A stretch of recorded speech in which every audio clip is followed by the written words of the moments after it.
Good evening. Welcome to The Big Question on NDTV Profit. I'm Viksit, and tonight we're talking about something that is quietly becoming one of the most exciting parts of India's growth story. We're talking about the orange economy. And there you have it. It's kind of in bold. As far as the orange economy is concerned, true to the color, it's a simple idea, really. And it has massive potential. An economy that's powered not by heavy machines, not by natural resources, but it's powered by creativity and culture and the value of ideas. So everything that we're talking about, from animation, visual effects, gaming, digital comics, films, music, live entertainment, and yes, design as well. So all of that comes under this creativity-led engine. It's led by creativity. Many countries already see this as a major contributor to jobs and national income. And honestly, it makes sense as well for us in India. Just look at the kind of films we've had recently, like Kantara, A Legend Chapter 1. Now, that is a film that smashed repeat watch records. It drew in lakhs back into theatres for second rounds and third rounds. Rajnikant's Coolie, it created a frenzy with over 2 million advance ticket sales. And this before, of course, the release happened.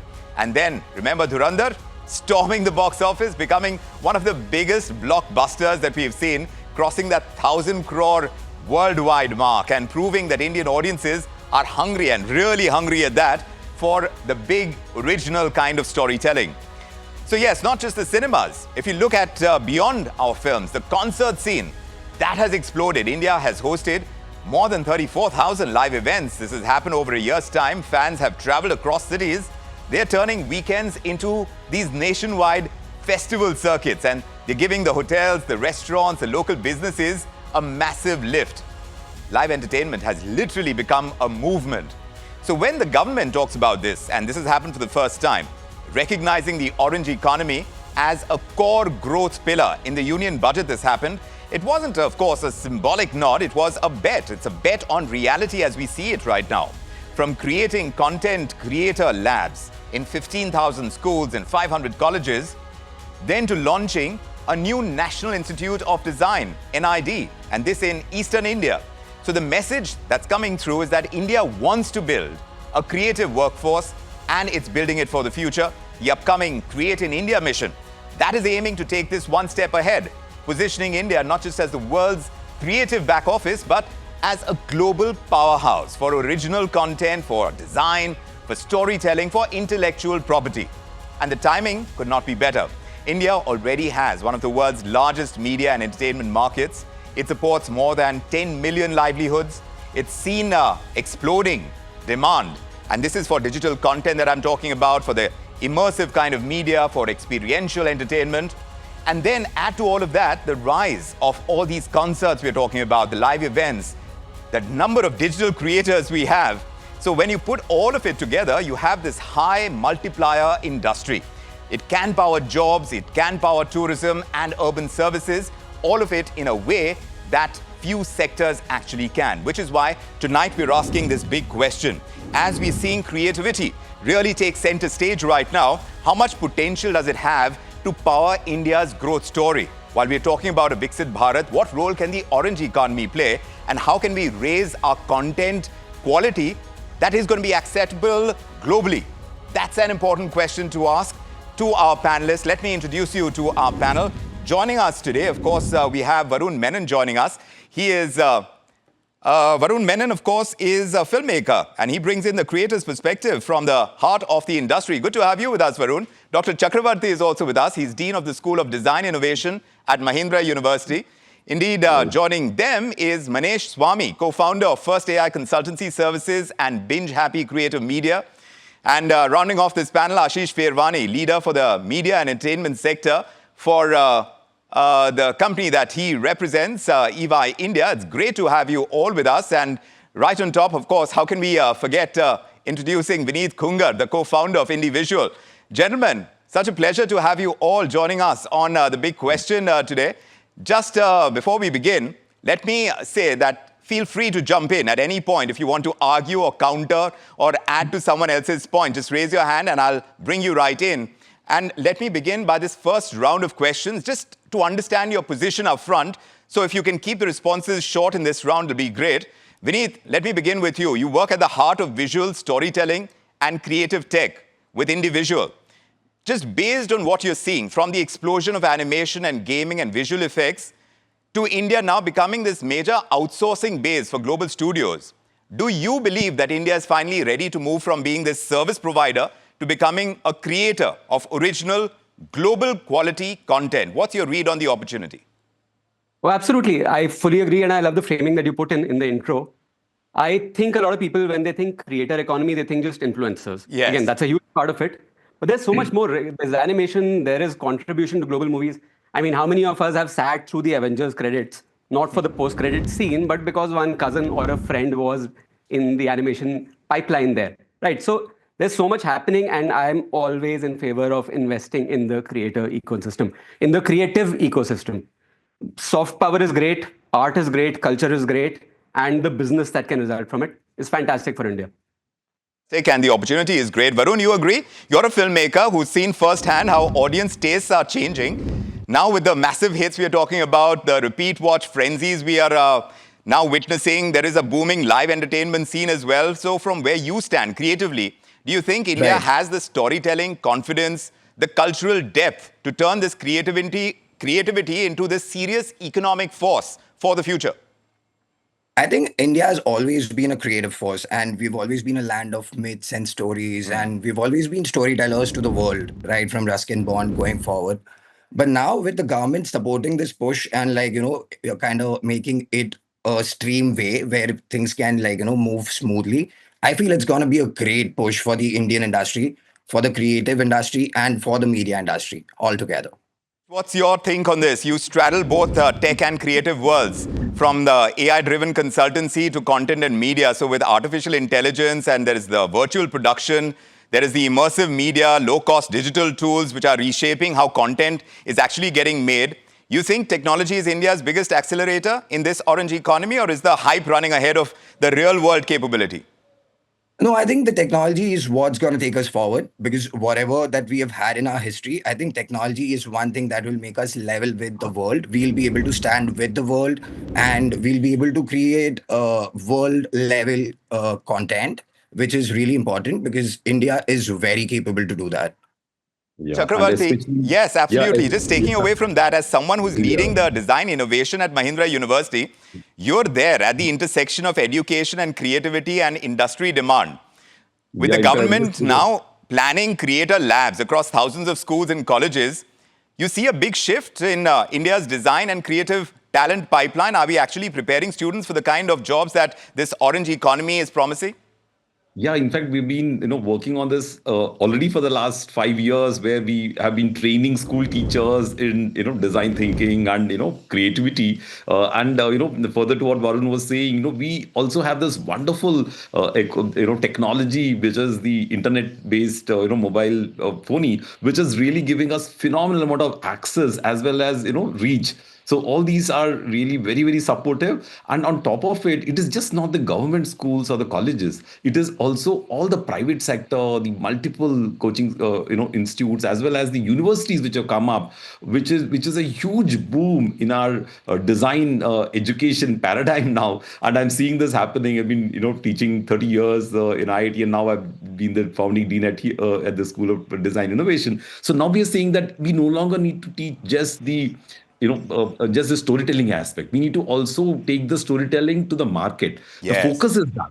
Because, and then make them entrepreneurs, and then make them reach global audiences. So it's a very stepping stone. And I think our, universities and our ecosystems are gearing up for this. We have wonderful, programs in animation happening across the country. Yeah. And we should have started a little bit more early on the animation front, but I think we are. So you're saying you saw the potential, and we could jump a few steps right now. You're saying that ladder is going to have a few steps that we need to climb to be able to get there. Ashish, you look at the big picture from the media and entertainment industry's economic lens. Now with the sector already supporting the millions of livelihoods that it does, it's poised for steady growth, if not, the kind of big growth, but maybe it's going to be a steady growth. Do you see the orange economy becoming a genuine growth pillar for India, not just the aspirational kind, but a real economic driver?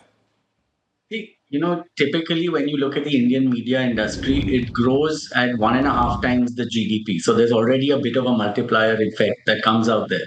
But where I think India lacks today is in the export potential of the industry. As of right now, most of the developed Western markets earn 25 to 50% of their revenues from exports.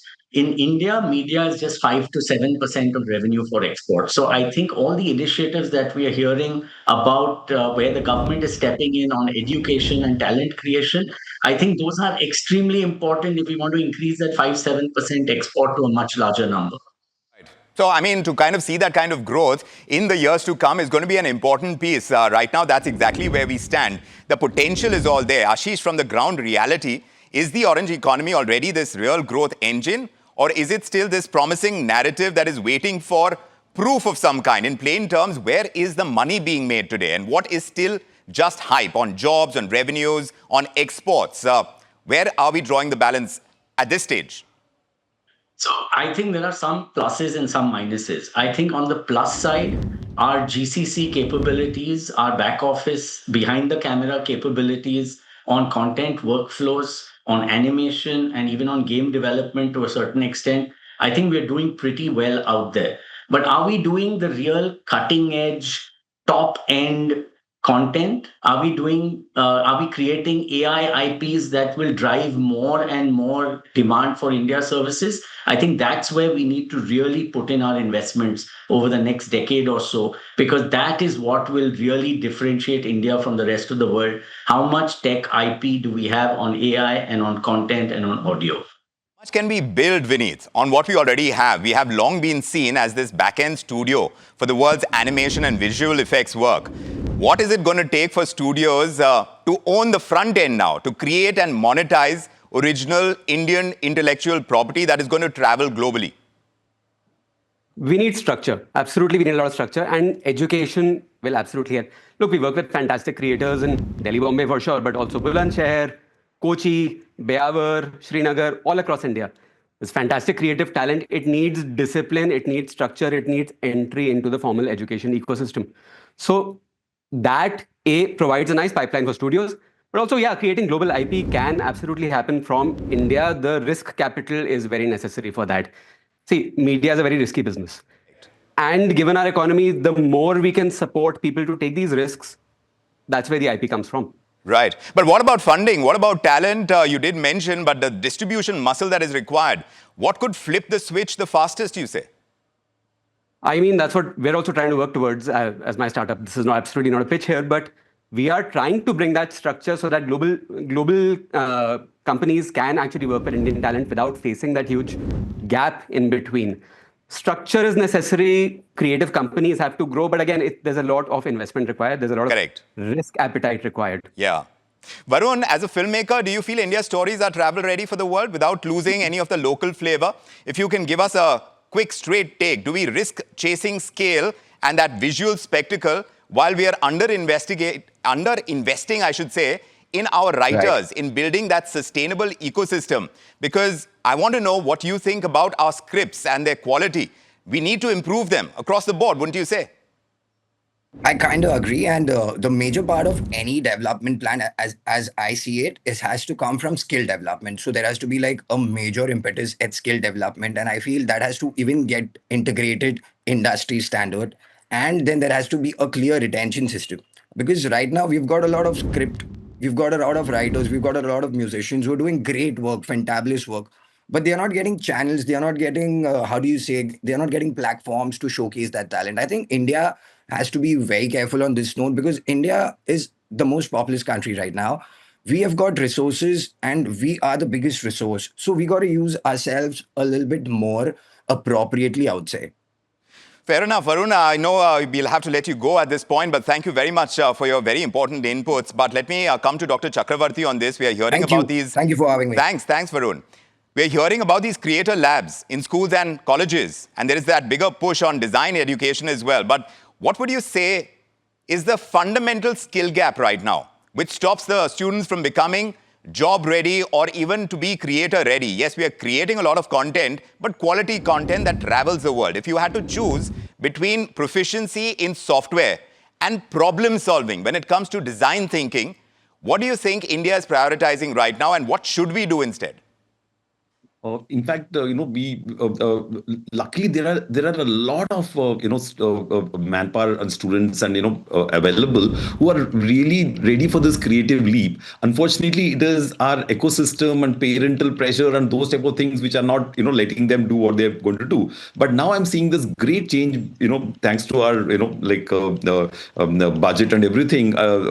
Basically, now the parents are ready to let their kids get into the creative profession, and once that happens, we also have these multiple sort of steps to take them to original work, because India is a rich we have very rich culture, we have rich heritage, so all these become very interesting sort of props for us to take our stories to the world, and these stories would be the most original stories because they'll be new, they will be completely grounded in our tradition and culture, and they could really make a huge difference. So for that, we need to really cultivate this step by step process and take through the through the courses, through the years of study at the design universities as well as at the design labs. That is happening, Manish. There is all this excitement building around artificial intelligence and the virtual production and the real-time engine. So what is your honest split on this? How much of AI today is practical acceleration for the creators? How much of that is presentation deck theater? What is going to reduce our costs eventually and the time that we take to production and scale and distribution and all of that? Okay. So first of all, thank you, Vikram, for having me here. And it's a great panel and a lot of great guys on the screen. So first thing first, so I run two companies. First AI, which is a complete content studio, product studio, and a consultancy service, and the other is Binge Happy, which is about creating stories and taking it to digital first platforms. Right now, the big change that we are seeing, and first of all, I really want to acknowledge, right, because creativity, at least in this part of the region, was kind of not celebrated before like it is now. And on every forum, I say, if you are a creative person, this is your best time to be alive. Okay, and thankfully, the government has also kind of pushed this entire ecosystem up. Yeah. Okay, and I had also, I was a little fortunate to meet some senior folks at IICT, and I saw the vision of how they are planning to build this entire ecosystem in the next 10 years. Correct. So imagine right now the proud that we feel from a student passing out, or a professional passing out from IIMs of Yes. this part of the region. The same kind of celebration will happen for kids, Right. who will be passing Well, out. that's of a the hope. equal- That's a hope. That kind of pride and that industry growing is going to kind of level up that field for the orange Yes. economy as well. It's not going to be thought of as a kind of side hustle. Sometimes it is. Varun, what's your take? You come from the live events space. Ritham Bhatnagar is joining us. He's the founder of IFP. Ritham, you tell us, live events and the concert economy are booming. As a creator, you see the hybrid storytelling happening, the film universes that are extending into the live experiences, the fan meets that are happening, the concerts, the interactive events. Do you think these are a real way to build loyalty, to build revenue? Or do you think it's a distraction from making better films right now? Absolutely. I think one of the most beautiful things that has happened globally is what Korean culture did, right? They, instead of keeping them as separate two different paths where your live events used to be a different thing and your content used to be a different thing, they kind of brought it together. And it has not just impacted live experiences, it has also elevated how people maybe interacted with the content as well. The entire K content today is reflecting back not just on experiences but also on tourism, which says a lot about what happens when all three of these merge. So your culture first things, your culture first creations, your events, and eventually that booming into the bigger services sector. I think that will make a lot of difference in the years to come. So that's a hope, exactly. Ashish Firwani, how are you seeing the live events kind of situation pan out? Right now, we are talking about a stage that we are at where we are building on the kind of thrust that we have because we are seeing how interested audiences are. But we know of audiences who travel globally, not just within a country, to make this happen. You see that possibility now for the kind of acts that we are drawing in on the music scene, but we go even further than that, don't we? We go way further than that. You're absolutely right. In fact, we released a report sometime back along with Book My Show. It was a report on the Coldplay concert that happened, the two concerts in Ahmedabad. And what we realized is that while that generated maybe around 250 crores of ticketing revenue, F&B, merchandise, it generated another 500 crores of incidental revenue for travel and tourism and stay and clothes and merchandising and shopping. So the multiplier effect, which is 2.5, 3 times of the core event, is what actually creates 10 to 15 million jobs in India. So the more we do this, the more we can grow this economy. India is very under-indexed on large events. In 2025, we estimate that there were only 130 concert days where there were people of, an audience of 10,000 or more. When you compare that with some of the Western countries, you're saying 130 days versus 200 or 250 or 300 days a year. So we need to invest a lot more in concerts. This year, concerts, events, etc., have grown in excess of 25%. And I don't see this slowing down for the next 3 years. So great runway ahead on the live events side of things. So that pipeline is looking quite strong. Manish, on the business side, you tell me from your experience what makes for a sustainable revenue mix for a new age creative company. Services work, is that the one that pays the bills? Is it original IP for long-term upside? And events that we are talking about, or is it merchandise for community? What should a startup do today to survive that year one period? Still keep dreaming big, but still building at scale.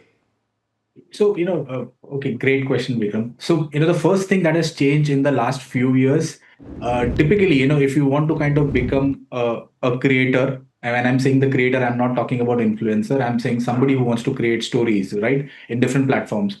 There used to be like a little, hard rule saying that, okay, itna bada team and, so much infrastructure and stuff like that, right? Now, thanks to AI, that has kind of completely drastically changed how we are creating things. Just to give you a little sense, in the last 6 months of we operating, the kind of products that we have built and the kind of campaigns that we have kind of made and the content that we have built, easily this could have taken us at least 3 to 4 years before. But now, thanks to AI, we are able to kind of deliver that. Yes. And it is also, the numbers are also decent. So I will not say that it's bad. It's kind of great. It's just the way how you optimize your services. Yeah. And also I want to talk about going forward, right? We India as a hub of creativity, we've always been seen, right? Like the best of the studios in the world was kind of backed by us. We have so many friends who've been working with the top companies, right? Yeah. What has changed right now, or what will change the perception of our content, is how we look at IPs. Correct. The more we have IPs which and whether it is Rajamouli kind of creating his entire universe, or the Durandars of the world, or even on the digital side of things, right? Whether it is micro dramas, whether it is vertical films, and this content, can we kind of take it to the level of what is happening at Korean content, right? Yes. Where everybody is kind of going and sticking around to the Korean show. Can maybe in few years, if and we feel we have the talent, it's just the right, I think somebody mentioned on the panel, it's the right structure, the right discipline, the experience of creating content and using new age tools. I think we will have so we have that right mix, but what about discoverability, Vineet? That seems to be the battlefield for a young studio with one standout project. What's the smartest go-to market today? Is it the streaming first deals? Is it the short form audience that is building, or theatrical plus licensing? Which is that route? What has actually worked for you or your peers? What would you say? Vineet? I would say one absolutely fantastic platform is YouTube. Right. T-Series is the biggest channel in the world, right? I know they keep fighting with PewDiePie about it, but T-Series is the biggest streaming channel in the world right now, I think. YouTube is absolutely fantastic. People can build their own audiences and then get seen. So therefore, in fact, YouTube is just one of the many media. Unfortunately, we don't have TikTok, but there's Instagram. There are Indian platforms. So I would say, yeah, absolutely the internet and online is the way to go. And there are fewer gatekeepers involved. Of course, it is harder to stand out for individuals because there's also so much noise, there's so much competition. But if you're special and you can be seen, this is absolutely a good time to be seen online. Dr. Chakravarti, you generally push for fundamentals.